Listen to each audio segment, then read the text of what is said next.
Hello दोस्तों, मैं पिया त्रिपाठी आज आप लोगों के सामने फिर से लेकर आई हूँ एक छोटी सी कहानी का नाम है ड्रीम रूम यानी कि स्वप्न कक्ष। एक शहर में एक मेहनती, ईमानदार और सदाचारी लड़का रहता था।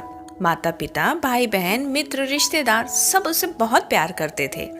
सबकी मदद के लिए तैयार रहने के कारण पड़ोसी से लेकर सहकर्मी तक सब उसका सम्मान करते थे। सब कुछ बहुत अच्छा था, लेकिन जीवन में वो जिस सफलता प्राप्ति का सपना देखा करता था वो उससे कोसों दूर थी। वो दिन रात जी जान लगाकर मेहनत करता, लेकिन असफलता ही उसके हाथ लगती। उसका पूरा जीवन ऐसे ही निकल गया और अंत में जीवन चक्र से निकलकर वो काल चक्र में समा गया। चूंकि उसने जीवन में बहुत अच्छे कर्म किए थे, इसलिए उसे स्वर्ग की प्राप्ति हुई। देवदूत उसे स्वर्ग लेकर पहुंचे। स्वर्ग लोक का अलौकिक सौंदर्य देखकर वो मंत्रमुग्ध हो गया और देवदूत से बोला, ये कौन सा स्थान है? ये स्वर्ग लोक है। तुम्हारे अच्छे कर्म के कारण तुम्हें स्वर्ग में स्थान प्राप्त हुआ है। अब से तुम यहीं रहोगे। देवदूत ने उसे उत्तर दिया। ये सुनकर लड़का खुश हो गया। देवदूत ने उसे वो घर दिखाया जहाँ उसके रहने की व्यवस्था की गई थी। वो एक आलीशान घर था। इतना आलीशान घर उसने अपने जीवन में कभी नहीं देखा था। देवदूत उसे घर के भीतर लेकर गया और एक एक सारे कक्ष दिखाने लगा। सभी कक्ष बहुत सुंदर थे। अंत में वो उसे एक ऐसे कक्ष के पास लेकर गया जिसके सामने स्वप्न कक्ष लिखा हुआ था। जब वे उस कक्ष के अंदर पहुंचे तो लड़का ये देखकर दंग रह गया कि वहां बहुत सारी वस्तुओं के छोटे छोटे प्रतिरूप रखे हुए थे और ये वही वस्तुएं थी जिन्हें पाने के लिए उसने पूरे जीवन मेहनत की थी, किंतु हासिल नहीं कर पाया था। आलीशान घर, कार, उच्च अधिकारी का पद और ऐसी बहुत सी चीजें जो उसके सपनों में ही रह गए थे। वो सोचने लगा कि इन चीजों को पाने के सपने में मैं धरती पे देखा करता था, किंतु वहां तो मुझे ये सब नहीं मिला।